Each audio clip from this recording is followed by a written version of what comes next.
Use or threaten use of force in defense of a person. 776.012. Pay attention. And forget for a moment, just step back for a moment. Because the sheriff has already made up his mind that the murderer is innocent, and I happen to know, no matter how many of you are in denial about it, it's because the murder victim was black and the killer was white. I already know that. You know, you can say I'm playing the race card all you want, but it's a fact and I'm not going to be in denial about it. Here's what the law says. Forget about that for a moment. Pretend that you're objective, you're on a jury. A person, that means any person. That includes a black man. Remember that. A person, even a black man, let me insert that, is justified in using or threatening to use force, except deadly force. That means he would not be justified if he shot the man or stabbed him, against another when and to the extent that the person, meaning the black man or anybody else, reasonably believes that such conduct is necessary to defend himself or herself or another against the other's imminent use of unlawful force. A person who uses or threatens to use force in accordance with this subsection does not have a duty to retreat before using or threatening to use such force. Now, why are all of the geniuses ignoring this? This is Florida statute. This is not California law or New York or Idaho or Delaware or anywhere else. This is Florida statute. 776.012. A person is justified in, okay, let me just paraphrase the whole thing for the slow people in the class. A person, okay, I'm going to paraphrase it all. A person, even a black man, is justified in using or threatening to use force, such as pushing somebody. He can't use deadly force, but he can certainly push someone out of the way when and to the extent that the black man or anybody else reasonably believes that such conduct is necessary to defend himself or herself or another against the other's imminent use of unlawful force. The key word is reasonably believes. See, we have on the site as well as video evidence that the belief that the other man that the other man might use imminent, he might commit an imminent use of unlawful force. The evidence is in the fact that a lot of people believe that. The witness testimony shows that they believe that. Trust me, if all they were concerned about is that two people were arguing, they would not have felt the need to say call the police. You are allowed to argue. You have a First Amendment right to argue and to have a conversation. They were concerned that it could escalate. I can guarantee you they were not concerned that this much smaller black woman was going to suddenly attack the white man.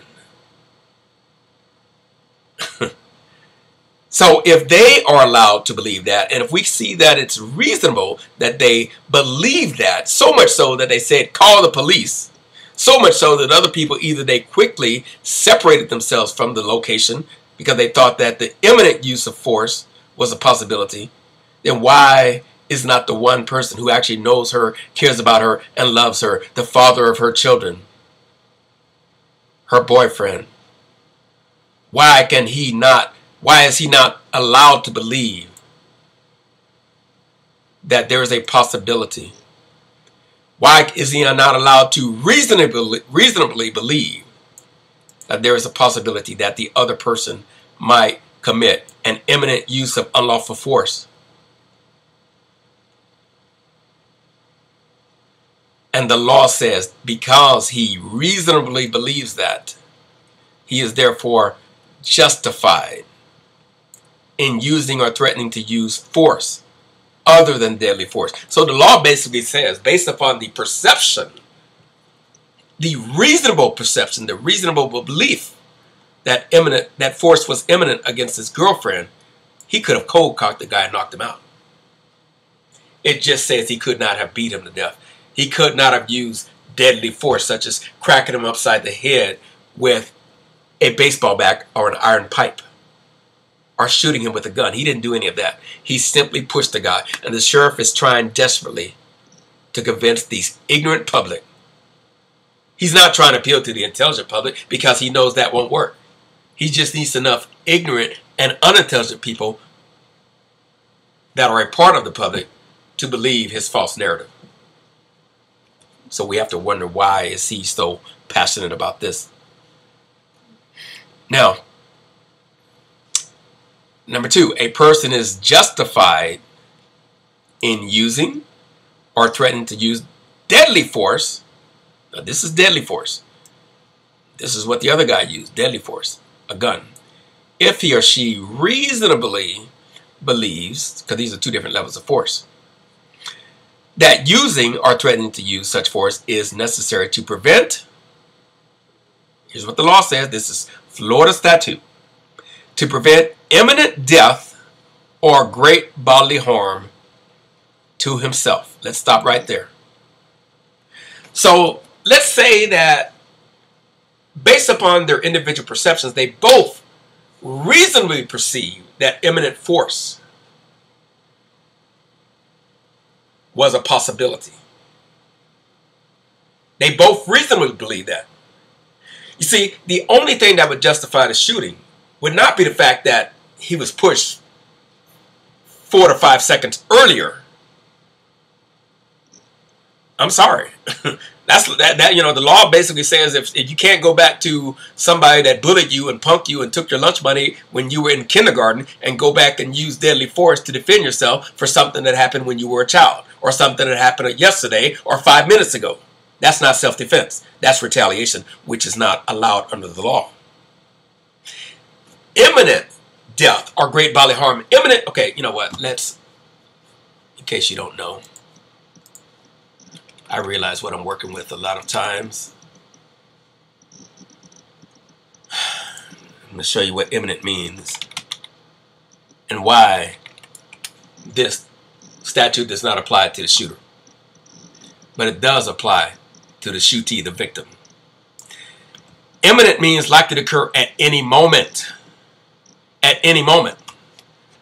Now the sheriff is trying to argue that he believed that he was in imminent danger. Any moment. Even though the victim was in the process of stepping back. Are you kidding me? Imminent which means right now. Oh, maybe you think he had already taken literally 3.5 to 4 steps backwards. He was not approaching to attack. He was stepping away. And certainly after he pulled the gun, the sheriff himself says there were about 4 to 5 seconds. I didn't time it myself, but I'm going by his words. How do you believe that you're in imminent danger when someone's stepping away from you? Are you kidding? It doesn't apply. It does not. Projecting or leaning forward. That's the antithesis of retreating, which is what the guy was doing. He was retreating. He was backing up. You can look at the video a million times. You're going to see the same thing. There's no getting away from it. He was backing up. Okay? He was not advancing at all. And there are 2 levels of force cited here under 776.012. Person is justified in using or threatening to use force except deadly force. That's number 1. We want to get the deadly force. That's under number 2. A person is justified in using or threatening to use even deadly force if he or she reasonably believes that using or threatening to use such force is necessary. Keyword is necessary. Not because you're mad. Because a man pushed you and you went down like a rag doll. That's not his fault that you went down so easily from a push. Necessary to prevent imminent death or great bodily harm to himself, herself, or another. You see? Now, one could argue that, if anything, the black man was justified in using deadly force if he reasonably believed that using or threatening to use such force is necessary to prevent imminent death or great bodily harm to his girlfriend, to prevent the imminent commission of a forcible felony. Imminent means right now. See, the difference is the shooter was not retreating. He was right in her face. He was in punching range, striking range, stabbing range, certainly shooting range as well, kicking range, any of that. Okay? That's imminent. The black man, when he was shot, was not close enough to punch, to kick, or do anything else, and clearly his hands were free and he was unarmed. The imminent threat did not exist.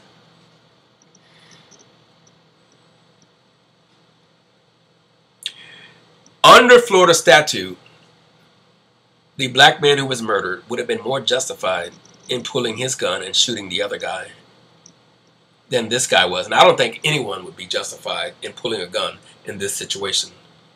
Either one of them.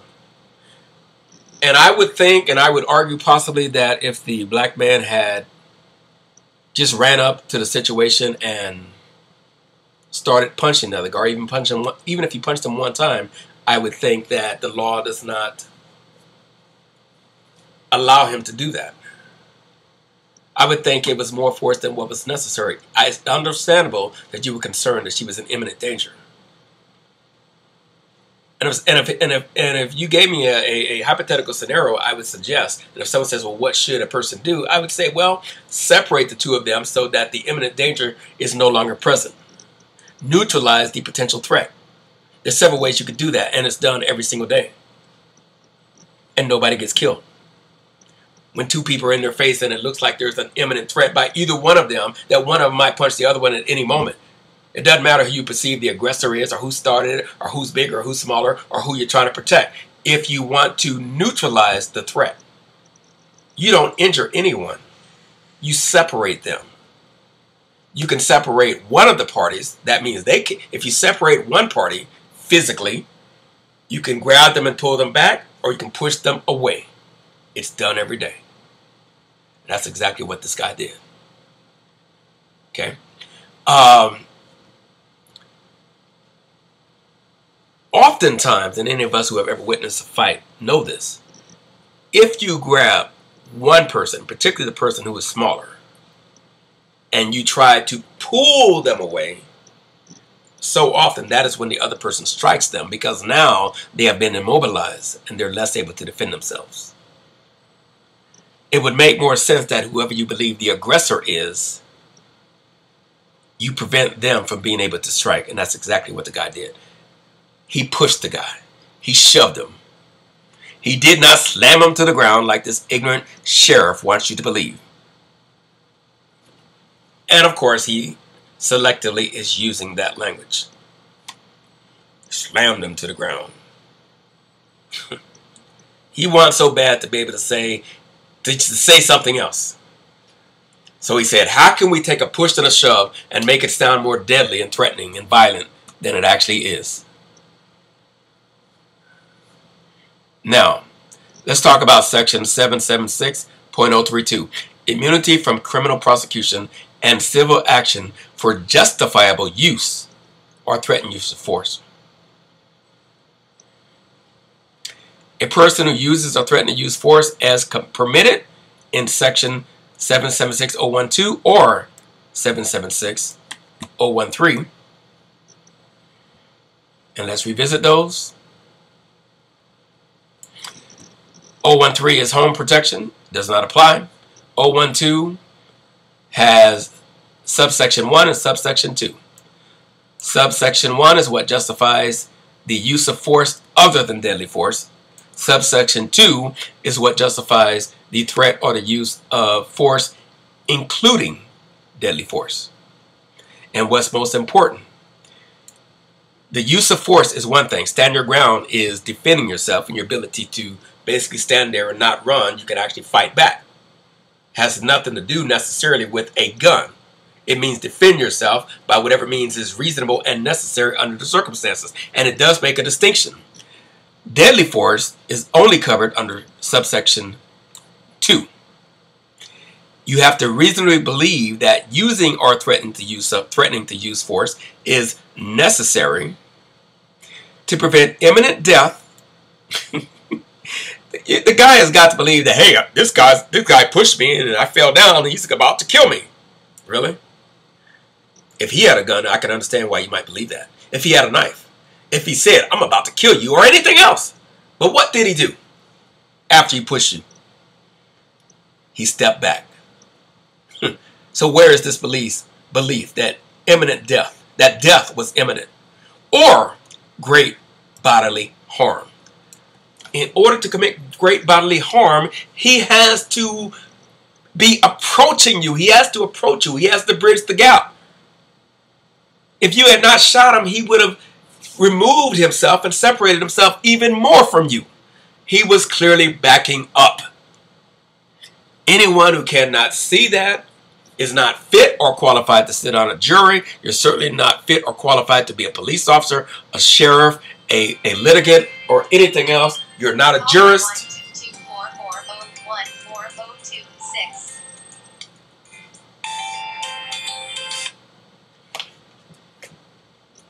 And you're intellectually defunct. Clearly he was retreating.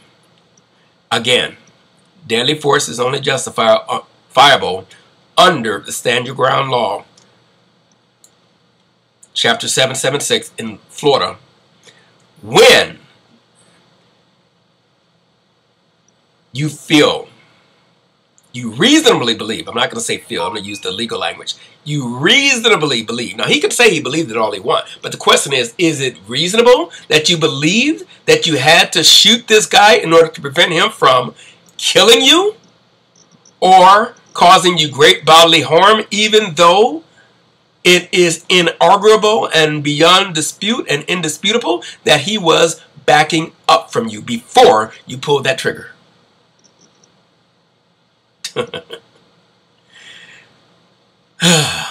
Wow. Is it reasonable that you believe that? See, a paranoid delusional person may believe that someone is going to follow them home and murder them and cut their body up in a million pieces and bury them out at sea just because they looked at them and did not smile. That is a delusional person. That's not a reasonable belief. Would a reasonable person say? Okay, now let me deal with the race element, because that's really probably the most important thing that's going on here, even though most people won't admit it. Do you think it's reasonable if a black man shoots a white college student who has a 4.0 at Yale University, comes from a prominent family? The black man, let's say he's a drug user. He has a felony for cheating on his taxes and drunk driving arrests. His claim for killing a white man, under Stand Your Ground law, is that he believed the white guy was about to kill him. Now here are the facts of the case.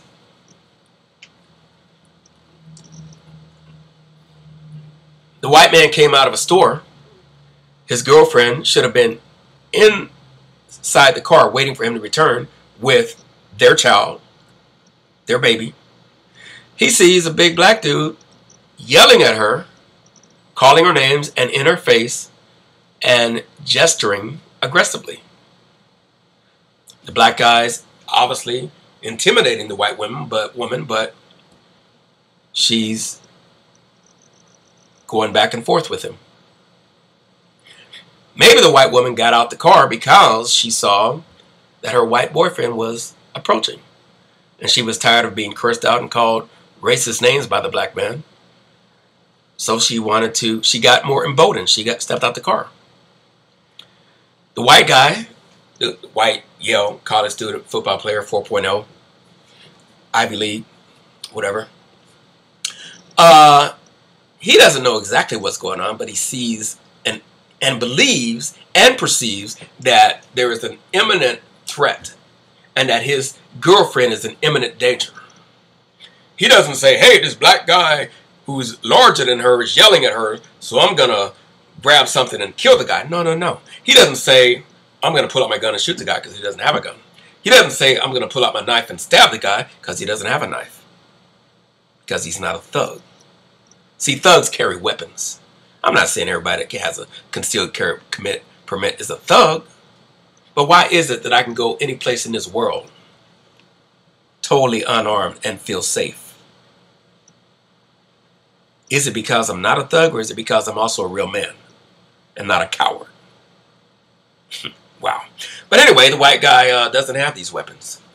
And even if he had them, he doesn't know exactly what's going on. But all he knows is that this guy's in her face. I don't know why, but he's angry and he's yelling at her and he's close enough to punch her at any moment. That's what we call an imminent threat. So the white guy walks up to them. At some point, the guy clearly says something. He takes 2 quicker steps, gets a little running start, and he pushes the guy away from his girlfriend, thereby neutralizing the potential threat. And the imminent threat that he perceived has now been neutralized because he pushed him away from her.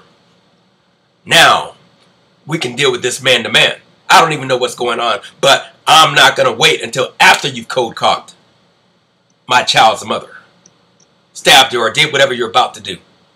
I don't even know what's going on. No, I don't like the fact that you're cursing at her and calling her names, particularly racial slurs. But more importantly than that, because the law does not allow you to use force because you don't like the words. It's based upon your perception that there's an imminent threat. So the white guy believes there's an imminent threat. He pushes the black guy out the way. We're playing devil's advocate here. Unbeknownst to anybody else, the black guy, who obviously provoked this argument, has a loaded weapon. He's practiced drawing it.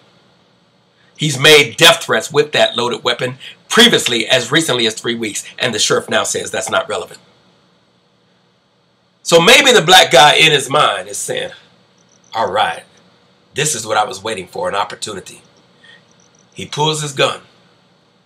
1, 2, 3, 4, maybe 4.5 seconds after he was pushed, he pulls the trigger. What happens during those 4 to 5 seconds, according to the sheriff? In the interim, what was happening? What was the black man doing? The one who the guy that was pushed is white. The guy that was pushed is black. In my scenario, the pusher is the white guy. What was the white guy doing? Was he going into his pockets as though he was drawing a gun or a knife or something else? No. His hands are clearly visible. Was he approaching aggressively in those 5 seconds? No. He was doing the opposite. The inverse of that. He was retreating. He took literally 3 to 3.5 to 4 steps backwards, separating himself even further. After pushing him, unless he advanced, he wasn't close enough to do anything else. But not only did he not come close enough to do anything else, but he separated himself even more, the pusher, by taking about 3 to 4 steps backwards, further neutralizing the idea that there was an imminent threat. Remember? The white guy pushed the black guy's on the ground. But in spite of the fact that the white guy who just pushed him, and it should be obvious he pushed him because he was protecting the woman, the black guy pulls the gun, takes his time the way he was trained to do, lined it up, and what they teach you when you learn to use a gun is don't pull the trigger, squeeze the trigger. It takes more time to squeeze it. You also have more time to assess what you're doing, and the reason you're trained that way is you have more time to choose your target. And you're taught to shoot, to kill, if it's necessary. He purposely chose his target, and he shot to kill.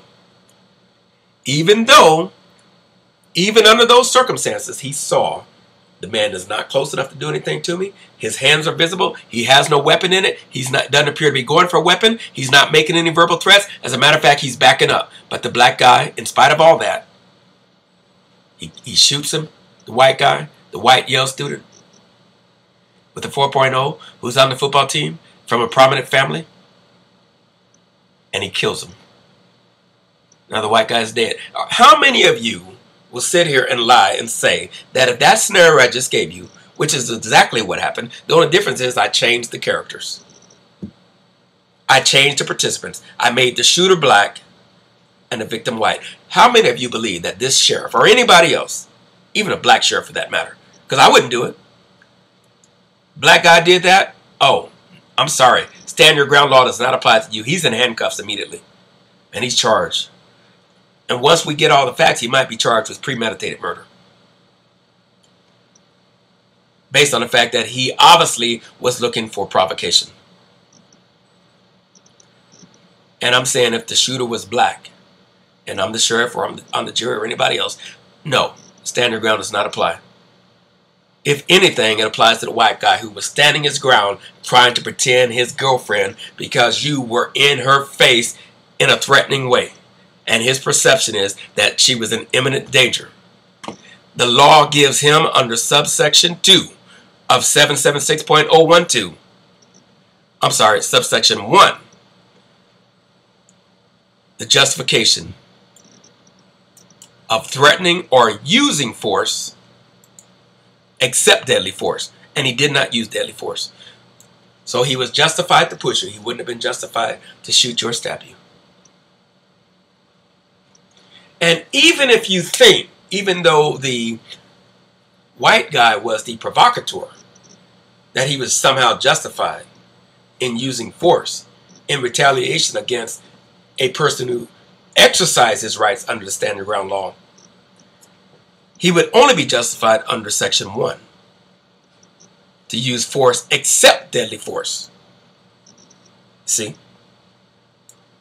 Except deadly force. That means that legally, even threatening to use deadly force would be a crime.